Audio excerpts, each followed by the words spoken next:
16 siglos se escucha.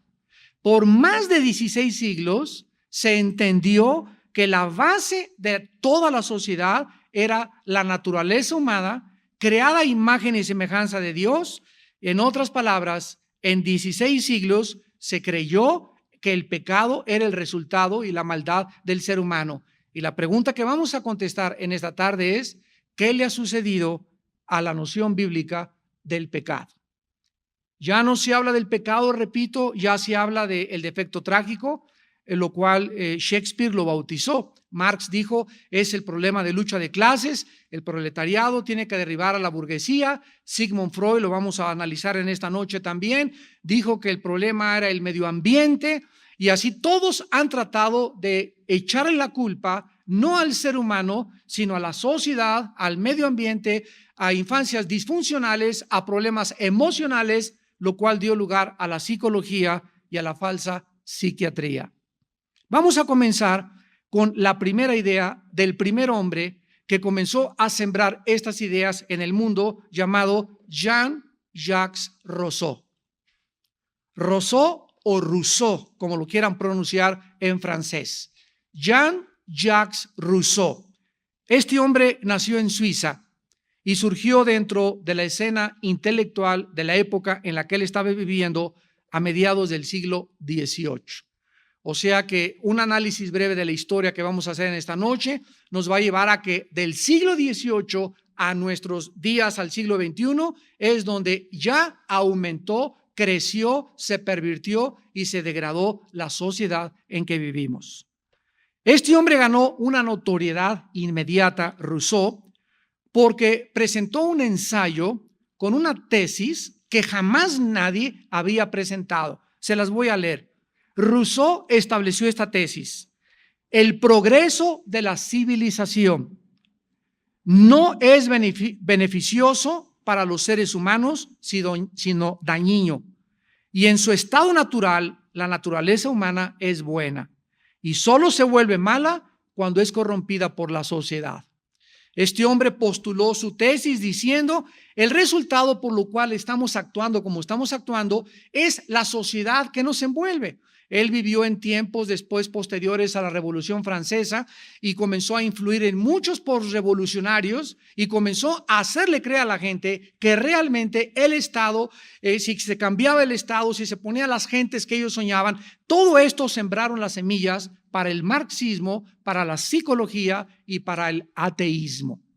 Entonces este hombre comenzó a atacar y a decir lo que la Biblia dice en contraposición, y la antítesis de la Biblia es Jeremías 17:9. Perverso es el corazón más que todas las cosas, ¿quién le conocerá?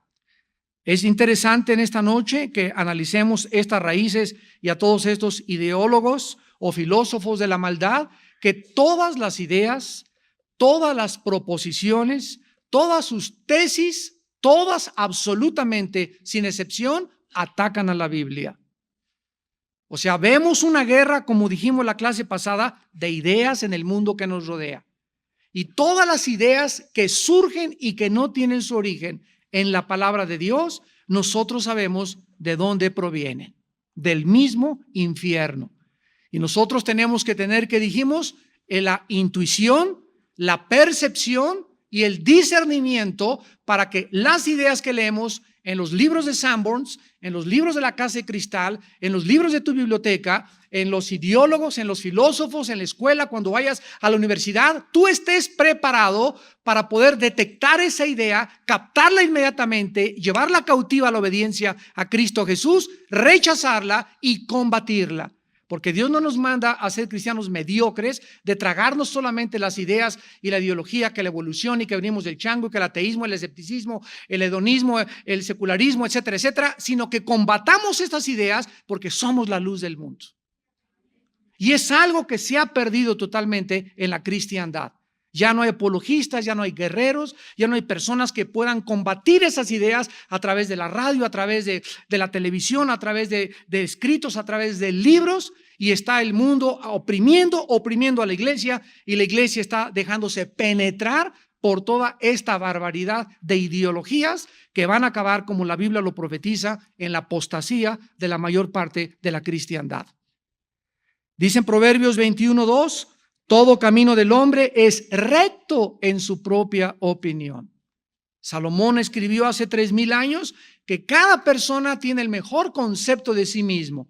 Y a tus ojos tú crees que no estás mal. A tus ojos tú piensas que el homosexualismo es otro estilo de vida. A tus ojos tú piensas que doña Pachita no fue tan mala. A tus ojos y bajo tu concepto piensas que lo que pasa en España, lo que pasa en Irak no debe haber sucedido. A tus ojos.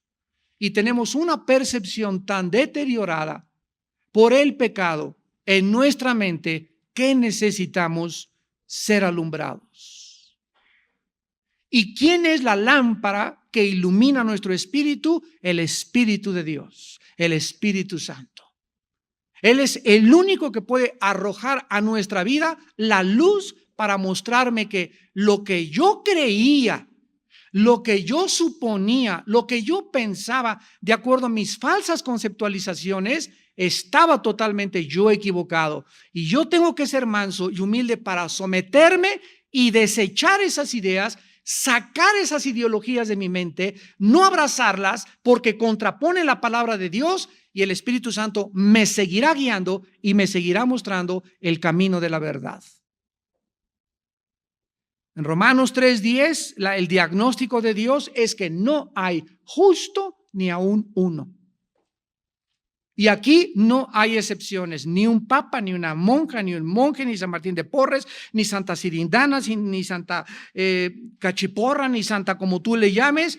No hay ningún ser humano que pueda presentarse delante de Dios y decirle: Dios, soy una persona buena. Mira el convento que hice, mira el asilo que construí, me fui de rodillas a la villa, hice esto, hice aquello, nunca me he divorciado. No hay nadie que le pueda decir a Dios: Señor, recibe mi bondad y mi justicia en mis términos. Porque si así fuera, si Dios quisiera que nosotros nos portáramos bien o llegáramos a la excelencia, el camino moral, para que Él nos aceptaba, damas y caballeros, ¿por qué tuvo Cristo que morir? ¿Por qué fue necesaria la muerte del Hijo de Dios en una cruz? Dios hubiera dicho: miren, hagan lo mejor que puedan mis nenes, pórtense bien, todas las religiones nos llevan a Dios, al final todos nos vamos a ver allá arriba, porque soy misericordioso y al final me voy a arrepentir y a nadie voy a mandar al infierno. Todas estas ideas, ¿de dónde vienen? No de la Biblia, de los que atacan la Biblia. Y tal vez tú has leído estas ideas fuera de la Biblia y te las has tragado, las has aceptado y han formado parte actualmente de tu ideología, y esto te ha hecho enfriarte contra la Biblia, contra el cristianismo, por tu incredulidad, por no creer ni darle la veracidad adecuada a la palabra de Dios. Este filósofo que comenzó a tratar de cambiar la ideología de la humanidad contradijo todo lo que anteriormente se había dicho, porque escuchen, desde Aristóteles, la mayor parte de los filósofos habían pensado y habían enseñado que los seres humanos somos naturalmente sociales y que nuestra realización como seres humanos se lograba a través de nuestra participación en las instituciones civilizadas como la familia, la iglesia, el Estado y la sociedad. O sea, todos ellos estuvieron de acuerdo en el mismo común denominador de ideas, de que la participación del ser humano en la iglesia, en el Estado, en la sociedad, en la familia, era lo que realmente llegaba a nuestra realización. O sea, el aislarte de la sociedad, el aislarte y comenzarte a ir a un convento y a irte a un monte, lo que se llama el ermitañismo o la filosofía de los ascetas, lo vamos a ver a continuación, es antibíblico y es precisamente la idea sembrada en estas personas de creer que el mal está en la sociedad y no en nosotros mismos. Cuando Roma, aproximadamente en el siglo XVI-XVII, pensó que para servir a Dios necesitaba ser monje o monja y necesitabas recluirte porque la sociedad te contamina y a Dios se le encuentra en un convento lejos del mundanal ruido, comenzó a absorber esta filosofía que se convirtió en el ascetismo moderno, el cual practican los lamas y los budistas. Se rapan, se ponen mantos, hacen votos de pobreza, celibato sacerdotal, no voy a tener sexo porque también el sexo es pecado, no me voy a manchar con el mundo, y es exactamente lo contrario a lo que la Biblia dice. Cristo ordenó: id a todo el mundo y predicar el evangelio. ¿Cómo pueden creer las personas que se creen religiosas que aislándose de la sociedad, de la familia y del Estado van a encontrar a Dios y van a ser más santas que las demás personas? Cuando en ese momento, repito, nos volvemos ascetas. Una filosofía que está claramente descrita en Colosenses 2, a continuación la vamos a ver. Pero Rousseau, Jean-Jacques Rousseau, el que estamos hablando, contradijo todo lo que desde Aristóteles había enseñado y volteó al revés esta nación, porque Rousseau también insistió en lo siguiente. Escribió, cito: la naturaleza humana se manifiesta mejor separada de las instituciones sociales. La gente que es naturalmente amable, amorosa, bondadosa, virtuosa y falta de egoísmo, pero la sociedad que le rodea con todas sus demandas, estoy leyendo a Rousseau, lujos, vicios y convencionalismos y competitividad le vuelven malo e hipócrita. Comenzó a enseñar y a postular de que la sociedad es la culpable de nuestra hipocresía, de nuestros vicios, de nuestros lujos, porque si la sociedad no se hubiera modernizado, el ser humano sería un ser humano absolutamente normal. Rousseau no leyó la historia de Caín. Caín no tenía ni fax, ni computadora, ni aire acondicionado, ni ninguna cosa. Era una persona aislada y asesinó a su hermano. Y dice la Biblia en 1 Juan 3, ¿por qué le asesinó? Por envidia. Entonces, desconocer las pasiones desordenadas humanas que la Biblia menciona como pecados es desconocer la conducta del ser humano. O sea que el medio ambiente, para concluir, de acuerdo a Rousseau, es el culpable de la maldad. Esto es el ascetismo, y de ahí que comenzaron a recluirse y a aislarse de la sociedad. Veamos en el libro de Colosenses cómo el apóstol Pablo combatió esta filosofía asceta. Y la idea surgió, repito, de Rousseau. Dice en Colosenses 2, versículo 20 al 23, pues si habéis muerto con Cristo en cuanto a los rudimentos del mundo, ¿por qué, como si vivieseis en el mundo, os sometéis a preceptos, ideas, tales como no manejes, no gustes, ni aun toques, en conformidad a mandamientos y doctrinas de hombres? Cosas que todas se destruyen con el uso. Tales cosas tienen, a la verdad, cierta reputación de sabiduría, en culto voluntario, en humildad y en duro trato del cuerpo, pero no tienen valor alguno contra los apetitos de la carne. O sea, Pablo está diciendo que cualquier persona que diga, yo ya no voy a tocar a ninguna mujer, voy a ser el Inmaculado Concepción, yo me voy a aislar de toda la sociedad, Señor, te consagro mi vida, y me voy a poner una cosa así de monje o de monja, me voy a poner un rosario aquí colgando, voy a dar golpes de pecho, acostarme en una cama de nopales todas las noches, etcétera, etcétera. Todo esto tiene cierta reputación a las personas que no conocen, y así es el retrato de los santos. Y por eso todas las fotografías de los santos, fuera del cristianismo, todos tienen cara así. Todas las vírgenes, todos, ve la cara que transmiten, ¿verdad? Y ves que tienen cara que no rompen un plato. Mustios. Pero ¿de dónde viene este trasfondo de que, escúchenme, todo esto ha entrado a la iglesia cristiana? Y encuéntrese a los hermanos. ¿Cómo está, hermanito? Muy bien, para la gloria de Dios, hermano. A su santo nombre, aleluya. Cálmate, San Cirindano. Y ha entrado a la iglesia cristiana el concepto que el cristiano tiene que andar así y las hermanas nada de pintura, pone hasta con velo fuera de la iglesia, el vestido hasta los tobillos, parecen musulmanas. Yo siempre les he dicho, hay dos extremos en las mujeres, las que no se pintan nada que parecen momias de Guanajuato. Y las que se exageran en su maquillaje parecen árboles de Navidad. Pero la Biblia nos invita a venir al equilibrio y al centro. La Biblia recomienda, ¿verdad?, que la mujer no use exceso de maquillaje, ni un peinado así morado con verde, ni por aquí, por allá, con castañuelas por todos colgando y tintinando, ¿verdad? Y que atraiga demasiado exageradamente a su persona, al vestido que trae, pero que se arregle, que se ponga maquillaje, que se arregle el pelo, que haga ejercicio, que se mantenga linda para su esposo, etcétera, etcétera. Y no. Ustedes saben y ustedes conocen a esta clase de hermanas y hermanos en todas las iglesias. Pero ¿de dónde viene eso? De la filosofía rusista, de la filosofía ascetista, de creer que esa es la humildad.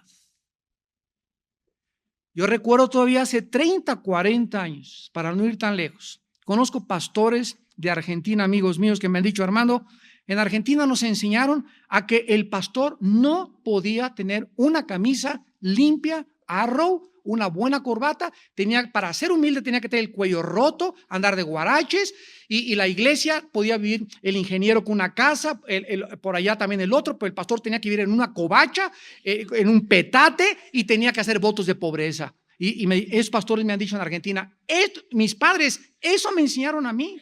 Y además nos enseñaron que la iglesia era la que le ponía el sueldo al pastor, y se juntaban 3 o 4 familias y decían: a ver, ese pastor, ¿cuánto tome esto? Y si nos predicas grueso, te corremos y traemos otro que nos prediques normal y dulce.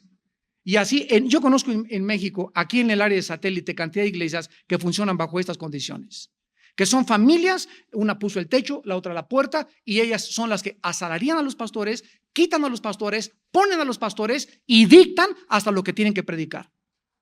Y si no, que se cuiden porque los corre. Un pastor de satélite me dijo: ¿sabes qué? Cuando se me abrieron los ojos, soné las campanas de la independencia, le gané al cura Hidalgo en mi iglesia y les dije: ahí se ven, ¿verdad? Y desde esa vez ha multiplicado su iglesia 5 veces más. ¿Por qué? Porque esas iglesias se llaman iglesias nicolaitas, que significa el pueblo gobierna. Y Dios no estableció que fuera el gobierno el que estableciera la iglesia, sino que fueran dirigidas por personas espirituales. Bueno, vamos a ver a nosotros que después de que Colosenses nos habla de esto, a ver si pueden apagar el celular. Rousseau vivió en una sociedad como esta, donde había un aprovechamiento de todas las personas, donde se oprimía a la clase del proletariado, a la clase pobre. Pero de manera irónica, esta filosofía de Rousseau, de una libertad condicional para el ser humano, fue la semilla. Escúchame, fue la semilla que germinó en los regímenes más opresivos de nuestro mundo moderno. Rousseau inspiró a revolucionarios como Robespierre, que fue el que se levantó contra la burguesía en la Revolución Francesa contra la Bastilla y guillotinaron a más de 300,000 personas. Rousseau inspiró a Marx, inspiró a Lenin, Adolfo Hitler y a Mao. Todos estos hombres, leyendo sus biografías y estudiando qué es lo que pensaban, traían la semilla germinada de creer que la sociedad, si es cambiante, el Estado debe de dictar al ciudadano las normas para vivir y robarle a la familia la educación de los hijos y convertir al Estado en el Dios de este siglo. Pero ¿de qué manera sucedió todo esto? La clave es que Rousseau no definió la verdad como la afirmación de los derechos en contra del Estado, sino que Rousseau dijo que la libertad representaba o significaba la liberación de todas las formas e instituciones de la sociedad. O sea, que nos tenemos que independizar, emancipar de la familia, de la iglesia y de las comunidades locales. El Estado, de hecho, este es el resumen de la filosofía de Rousseau, es el libertador. Escucha, el Estado es el libertador, destruyendo todas las ataduras sociales del individuo para que solo el individuo le sea leal al Estado.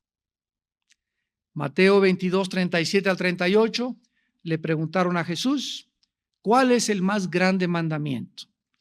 Y Jesús contestó, amarás al Señor, tu Dios, con todo tu corazón, con toda tu mente y con todas tus fuerzas. Este es el primero y el más grande de todos los mandamientos. Cuando un cristiano, cuando un ser humano viene a la Biblia, y lo primero que ya vimos, Dios nos devuelve nuestra identidad, porque el pecado hizo que perdiéramos nuestra identidad. Por eso los niños quieren ser Superman, Batman, quieren bailar como Madonna, peinarse como Elvis Presley, caminar como John Travolta, como la modelo de vanidades. Por eso ves las revistas que ves, porque quieres imitar a las Barbies, quieres imitar a los modelos del mundo. Y al llegar a Cristo, comenzamos a imitar a Dios y Dios nos ubica, nos devuelve nuestra identidad, recuperas tu identidad, tu valor y tu valía, y entiendes algo en tu corazón. Nací y vivo para conocer y amar a Dios. Hasta que un ser humano puede verdaderamente considerar esta verdad y practicar esta verdad, este ser humano comienza a tener en su vida dos cosas: propósito y significado. Mientras un ser humano no tenga como su prioridad en su vida Dios, va a ser gobernador, va a ser diputado, va a ser presidente, Miss México, Mister México, deportista, el mejor futbolista, el clímax y la cúspide que hayas podido alcanzar. Ahí, cuando llegues a esa cúspide, a ese clímax, ahí te encontrarás más vacío que nunca. Y seguirás sabiendo que algo te hace falta en tu vida. Irás de mujer en mujer, de cigarro en cigarro, de filosofía en filosofía, de teatro en teatro, de cine en cine, de posición en posición, y nunca Jesús dijo, volverás a encontrar la saciedad. De esa agua tendrás siempre sed. Pero el agua que yo les vengo a dar, dijo Jesús, se convertirá en una fuente que salte para vida eterna dentro de su vida. ¿Y saben por qué, damas y caballeros, amados hermanos? Porque fuimos creados para Dios. San Agustín de Hipona decía, oh Dios, mi alma nunca tendrá paz, ni será saciada hasta vivir en tu presencia. Es cuando hacemos contacto con Dios a través de la Biblia y de Jesucristo, cuando nuestra vida comienza a adquirir dirección, propósito, significado. Cuando comenzamos a descubrir por qué vivo, cuando comienzo a tener respuesta a las tres preguntas que la filosofía ni la religión han podido contestar ni contestarán. ¿De dónde venimos? ¿Cuál es el origen? ¿Quiénes somos? ¿Hacia dónde nos dirigimos? Solo la Biblia tiene estas respuestas. Aquí nació, pues, lo que los políticos llaman la política de la redención. La idea de que la política puede ser el medio no solo de crear un mundo mejor, sino de transformar a la naturaleza humana creando un hombre nuevo. Este fue el sueño y la filosofía de Adolfo Hitler. Si nosotros, el Partido Neosocialista Alemán, los nazis, podemos crear una nueva raza, él le llamó la raza aria, y quitar a los ratones, así les llamó a los judíos, y podemos levantar, y a través de la reproducción y a través de miles de experimentos genéticos que hicieron abominables los nazis, podemos levantar esta raza, vamos a controlar el mundo y durará el Tercer Reich 1 milenio, 1000 años, y 85 millones de alemanes lo creyeron. ¿Qué dice 2 Corintios 5:17? El que está en Cristo, nueva criatura es. La Biblia nos enseña lo contrario, que el ser humano jamás podrá, a través de una reforma política, ni de una reforma psicológica, ni de un mejoramiento social de su medio ambiente, ni aunque tenga una mejor educación o mejores padres o que tenga una mejor sociedad, el ser humano es corrupto por naturaleza. Y tanto la clase de los Borbones como la clase de la sangre azul de Francia y de Inglaterra, y de los reyes y de los más encumbrados como los más humildes campesinos, son perversos de corazón. Y la perversidad se encuentra en la clase más encumbrada y en la clase más baja de las sociedades. No es el medio ambiente, no es la educación, no es el político ni el Estado el que cambia al ser humano, es Jesucristo. No es hasta que estás en Cristo que Él te hace y crea dentro de nosotros una nueva criatura. A eso murió Cristo en la cruz y para eso resucitó a los 3 días, para no solamente abrir sus brazos y dar su sangre por nuestros pecados, sino para que a los 3 días que resucitó, garantizarnos que hay una vida nueva después de nuestra muerte, de nuestro ego. Porque de acuerdo a la Biblia, el enemigo más grande que tienes tú y el que tengo yo se llama el ego. Y puesto que Rousseau enseñó que la naturaleza humana es esencialmente también indefinida, escucha esto, que la naturaleza humana es indefinida, entonces tampoco existen principios morales que puedan limitar las ambiciones del Estado. Si no existe tal cosa como la naturaleza humana, entonces no hay justificación, ¿verdad? Ni nadie puede detenerme para decir que debemos de tratar de tal manera o de aquella manera a las personas. Esta fue la mentalidad de los nazis. Cuando en el juicio de Nuremberg, en 1945, a finales del 46, en Nuremberg, Alemania, se reunieron un consejo internacional de juristas para tratar a los sobrevivientes de los generales nazis a Hitler. Los generales nazis se levantaron y justificaron su actitud y dijeron ante el juicio de Nuremberg, es que recibimos órdenes del partido de hacer lo que hicimos. Himmler, el mayor asesino de Hitler, que fue el que encabezó la Gestapo, dijo esto: yo no tengo absolutamente ninguna cosa que discutir con ustedes. Si ustedes creen que es malo, para nosotros era bueno. Esto era para nosotros nuestra filosofía, para ustedes en Occidente era malo. No me pueden juzgar de acuerdo a lo que ustedes creen, porque para nosotros es el relativismo. Si me has seguido con cuidado, podemos llegar a una conclusión. Si no tuviéramos una norma absoluta, que es la Biblia, todos pensaríamos de la misma forma. ¿Por qué te metes conmigo si para mí es bueno, para ti es malo? Una vez el presidente Reagan llegó a un aeropuerto en Los Ángeles y se acercaron los periodistas y le preguntaron, señor Reagan, ¿usted qué piensa de los homosexuales?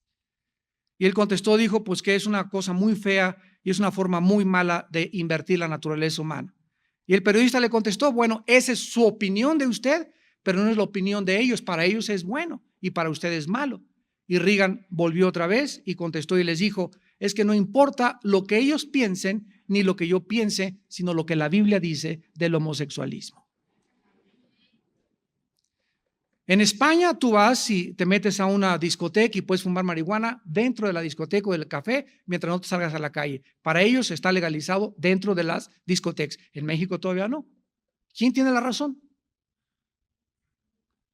El movimiento talibán en Afganistán a las mujeres les prohibió trabajar, les prohibió inmiscuirse en la política, en las escuelas, no podían salir a la calle si no estaban totalmente tapadas, y a la mujer que agarraban violando la ley de los talibanes, la metían como este estadio que está aquí atrás, como una plaza de toros, y enfrente de todos le cortaban las manos o la fusilaban enfrente de la gente. En Irán, actualmente, una mujer que se levante el velo, le cortan con una navaja Gillette 5 veces los labios. Y ellos dicen que para ellos eso es una costumbre, es su cultura, que nadie se meta con ellos. Si no tuviéramos una norma, si no hubiera absolutos. ¿Qué significa absolutos? Algo que no está sujeto a cambio. Algo que permanece inmutable, inconmovible. Si no hubiera verdades absolutas, viviríamos todos en un relativismo donde sería una anarquía total. Cada quien haga lo que mejor piense. Y esto es lo que describe el libro de los jueces en el Antiguo Testamento en la Biblia. Así acaba el libro de los jueces. Cada quien hacía lo que mejor le parecía ante sus ojos. Esto es anarquía. En la práctica, este programa utópico de que el hombre puede mejorar y el Estado puede cambiar la situación, de construir una sociedad perfecta, siempre, siempre, siempre significará la muerte de los que se resistan. Todos los estados totalitarios y todas las dictaduras han usado el mismo concepto. Todos los que se resistan, ¿verdad? O aquellos que están en contra de las ideas del gobierno, al paredón. Lo vemos en Cuba, lo vemos en Libia, lo vemos en Irak, lo vemos con los palestinos, lo vemos en Irán. Cuando el gobierno o esta clase de individuos se apoderan de una nación y quieren institucionalizar y quieren verdaderamente ellos creer que ellos van a cambiar la sociedad y a través de nuestra filosofía, Irán va a ser mejor, Cuba va a ser mejor, el que no esté de acuerdo a la cárcel. Y es lo que se llama la purga. José Stalin mató a más de 50 millones de personas porque no estaban de acuerdo con su política en Rusia. Este fue el fracaso de Carlos Marx. Seguimos con Marx. Marx fue un judío que percibió una sociedad utópica también, perfecta, ¿a través de qué? Del derrocamiento de la clase burguesa mediante el triunfo del proletariado. Marx también negó el principio bíblico del origen del pecado. Marx dijo que la corrupción del ser humano no provenía de dentro de él, sino de la sociedad. Y enseñó que, fíjate, voy a citar a Marx, la religión y la moral no son más que ideologías usadas para racionalizar los intereses económicos de una clase social sobre la otra. O sea que no hay absolutamente ningún problema en el ser humano más que la economía que rodea al ser humano. No es de extrañar, pues, que todos los estados totalitarios creados por el marxismo nunca reconocieron ningún principio moral universal, ninguna justicia trascendente y ningún límite moral en sus asesinatos brutales y sanguinarios. Fue el marxismo el que cambió. Crimen, no, aquí no matamos, aquí eliminamos por causa del Estado. No, aquí nadie está robando, estamos expropiando. ¿Se dan cuenta cómo al cambiar la terminología del pecado se suaviza, se endulza y la gente se lo traga? Y entonces Himmler y los generales nazis y los generales de Stalin y los generales rusos no tenían la conciencia que estaban matando, era algo para beneficiar al Estado, porque el Estado así lo demandaba por el beneficio futuro de la propia nación. El partido siempre tenía la razón. Vino a principios del siglo XX un filósofo llamado Friedrich Nietzsche, tu padrino. Y Nietzsche dijo esto: Dios está muerto. Así, simple y llanamente. Dios está muerto. Escuchen, nunca en la historia, en ningún siglo, ha habido más ateos que en el siglo XX. Les puedo nombrar a Nietzsche, Freud, Marx, Hitler. Bueno, Hitler no era ateo, pero por lo que practicaba, Ingersoll, Jean-Paul Sartre y todos estos hombres, padre del existencialismo francés, todos estos hombres influyeron, y cuando el marxismo llega a México por los 60s, ustedes recordarán que el presidente Allende en Chile fue derrocado, fue derribado, un golpe de Estado, y todos los ateos y los economistas marxistas les abrieron la puerta en México y llegaron aquí a México e ingresaron, invadieron y controlaron principalmente la Facultad de Economía en la UNAM, la Facultad de Economía. Ese grupo de economistas que salió de México entre los 60s y los 70s fueron el 85% ateos. Esos economistas entraron en la Facultad de Economía, en el Politécnico, en el Tecnológico Monterrey y hasta en la Universidad Iberoamericana, en muchas universidades, y comenzaron a enseñarles a los alumnos el ateísmo y la filosofía de la teoría de la evolución, la cual después penetró las preparatorias y actualmente en México, en todas las secundarias y en todas las preparatorias se enseña que venimos del chango. Prepara a tu hijo Porque tu hijo que lo mandaste a la escuela dominical y tu hijo que le enseñaste la Biblia lo está esperando con una bazooka, con un tomahawk y con ametralladoras en la escuela a sus profesores para tratar de robarle todo lo que nosotros les hemos sembrado. Y si tu hijo entra a la secundaria, sin bases, sin conocimiento, sin una intimidad con Dios, sin una verdadera profesión de fe en Jesucristo, tu hijo se va a convertir en un apóstata y va a abandonar la fe. O sea, realmente nunca tuvo la fe y se va a convertir tal vez hasta en un enemigo de la cruz de Cristo algún día. Este hombre, Nietzsche, con su filosofía utópica de un hombre nuevo, otra vez se repite. Un hombre nuevo inspiró a Adolfo Hitler. Fue el filósofo que más inspiró a Hitler para tratar de formar, como ya hemos visto, una nueva raza en Alemania. Nietzsche dijo: la moral cristiana no es más que una moralidad para esclavos. Y las virtudes como la bondad, la humildad, la mansedumbre y la generosidad son características de los débiles. Estoy citando a Friedrich Nietzsche y son las mismas palabras que Saddam Hussein pronunció antes de que fuera invadido en su nación. No puedo, yo le dijo un periodista de CNN, no puedo ningún hombre que es líder mostrar debilidad. La debilidad es de las mujeres, no de los hombres. ¿Qué dice 1 Corintios capítulo 1, versículo 25? Porque lo insensato de Dios es más sabio que los hombres y lo débil de Dios es más fuerte que los hombres. Cristo, poder y sabiduría de Dios. Versículo 20, ¿dónde está el disputador de este siglo? ¿No ha enloquecido Dios la sabiduría del mundo? Vean ustedes, desde la perspectiva de los dictadores, Nietzsche, Sartre, Carlos Marx, Mao, Stalin, Rousseau, etcétera, etcétera, la debilidad no debe ser conceptualizada como una virtud en el ser humano. El hombre tiene que, de ahí viene, el hombre tiene que ser macho. Y tiene que imponerse con su personalidad así. Y por eso en México así, la mayor parte de los políticos así, miran todos. Todos. Si no tienes esta cara, no eres político. Si no tienes esta cara, no eres policía. Tú ven un indito, baja del cerro, ¿cómo está? Ven, mi patroncito, ponle una cachucha y una macana. Y lo transformas inmediatamente al darle autoridad. Y esto viene de los genes y de la cultura transmitida, de todas estas falsas ideologías. Estados Unidos fue formado, la única nación que fue formada en la Biblia, es la única nación en la historia que fue formada con la Biblia, de Estados Unidos. Y tú ves a los políticos y siempre están con una sonrisa oreja a oreja.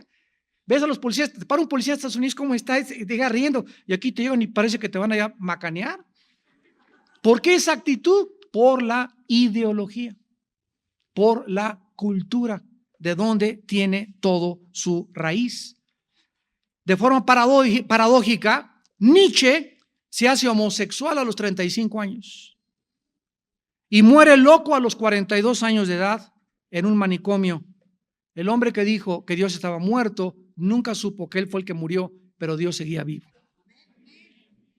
Dice en Romanos 1:22, profesando ser sabios se hicieron necios.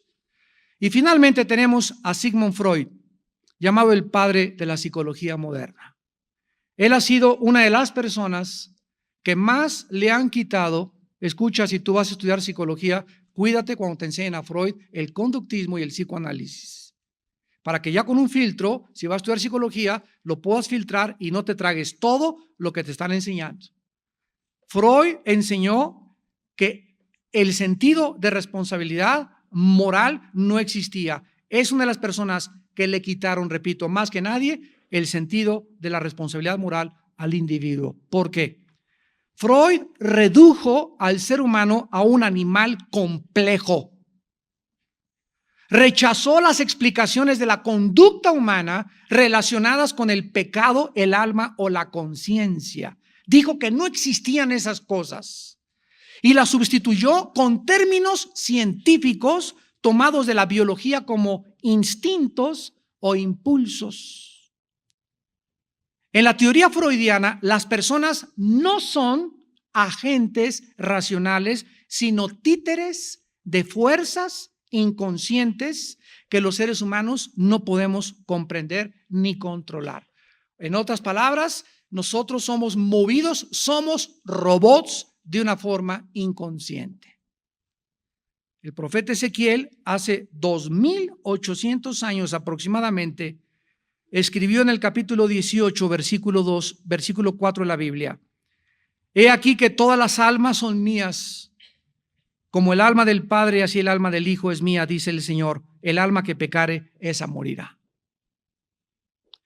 Ahora, ve en el versículo 20 que dice Dios: el alma que pecare, esa morirá. El Hijo no llevará el pecado del Padre, ni el Padre llevará el pecado del Hijo.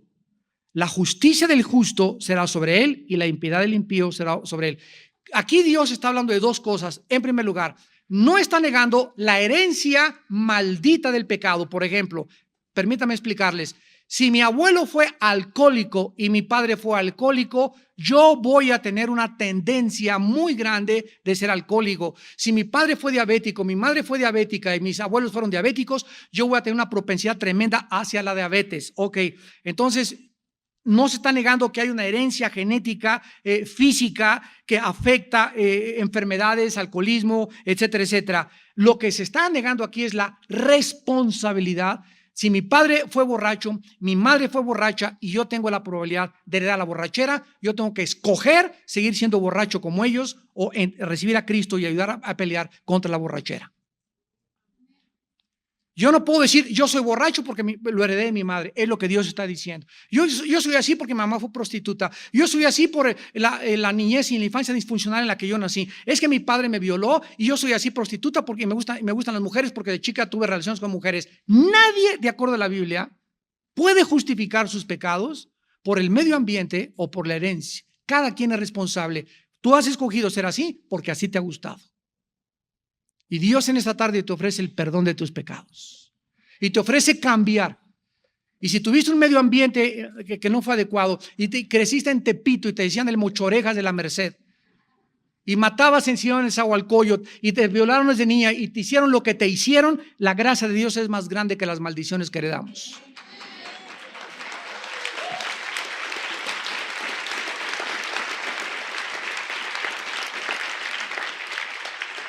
Freud era un creyente absoluto de la teoría darwiniana de la evolución y propuso además un plan evolucionario, Freud, en el cual fíjate lo que dijo Freud, nuestros impulsos primitivos, que le llamó el id de Daniel, así le llamó a los impulsos primitivos, pertenecen a la parte más antigua de nuestro cerebro. Mientras que la mente racional, a la cual él llamó el ego, es un desarrollo posterior de la más alta evolución de la corteza cerebral. O sea que el ser humano tiene en la mente inconsciente algo que desciende de los animales, por lo cual el ser humano se comporta como animal muchas veces. No es responsable de sus acciones y él no tiene la culpa de haber heredado eso genéticamente. Así que lo que la sociedad, de acuerdo a Freud, califica como malo, no es realmente malo, simplemente es el reflejo animal de la parte más antigua del cerebro. Que dice 1 Corintios 2, versículo 11, contradiciendo todas las tesis de Sigmund Freud, dice 1 Corintios 2, 11, ¿quién de los hombres sabe las cosas del hombre, sino el espíritu del hombre que está en él? Así tampoco nadie conoció las cosas de Dios, sino el Espíritu de Dios. ¿Qué dice la Biblia? Mi querido, carísimo, excelentísimo Sigmund Freud. Déjame decirte que te has equivocado rotunda y trágicamente, porque el problema humano no radica en la psique o en la mente. Trasciende mucho más allá la mente el problema humano. Y como tú no conoces la Biblia ni tienes al Espíritu Santo, has limitado tu problemática y la conducta humana a la mente, pero la Biblia nos enseña que el problema humano, la raíz del problema humano radica en el espíritu.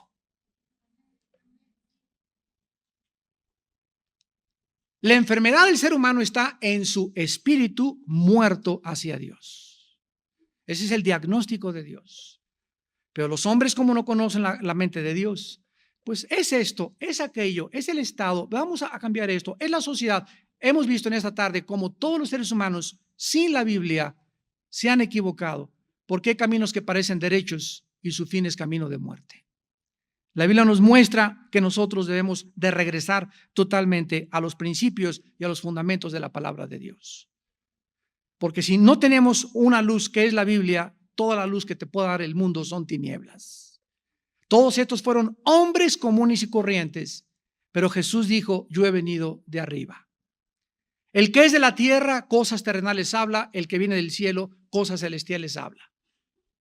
Y los seres humanos tenemos la propensidad a creerle más a los seres humanos que al único ser humano en la historia que ha venido del cielo y que nos ha dicho, yo soy el camino, la verdad y la vida. ¿Por qué esta tendencia de creer más fácilmente la mentira? Esto nos demuestra que el diagnóstico de la Biblia es acertado, porque el hombre es fundamentalmente malo y perverso. Y necesita nacer de nuevo. Necesitamos que Dios haga de nosotros una nueva criatura dentro de nosotros. Y una vez que nacemos de nuevo y recibimos a Cristo y nos convertimos, necesitamos mantener este estado. Ya es nuestra responsabilidad, que se llama la santidad. La santidad es el progreso gradual de nuestro crecimiento espiritual en Cristo. Y muchos santos que en esta mañana, en tarde me escuchan, muchos cristianos que ya tienen años en la iglesia cristiana, ¿por qué actúan como actúan? ¿Por qué siguen pensando como siguen pensando? ¿Por qué se siguen tragando? ¿Por qué tienen tantas dudas? Porque no han renovado su manera de pensar. Romanos 12:2. No leen, no memorizan, no meditan, no estudian la Biblia. No tienen comunión íntima con Dios diario. Dependen de su sabiduría, dependen de su carne, dependen de sus aptitudes, dependen de sus dones. Y cuando comenzamos a independizarnos y a depender más de las facultades naturales del alma, caemos en la idolatría y en la apostasía. Y sin que te des cuenta, comienzas a abandonar poco a poco el camino de Dios. Tenemos la palabra profética más segura, a la cual haríamos bien en estar atentos. Como una antorcha que alumbra en lugar oscuro hasta que el lucero de la mañana salga en nuestros corazones.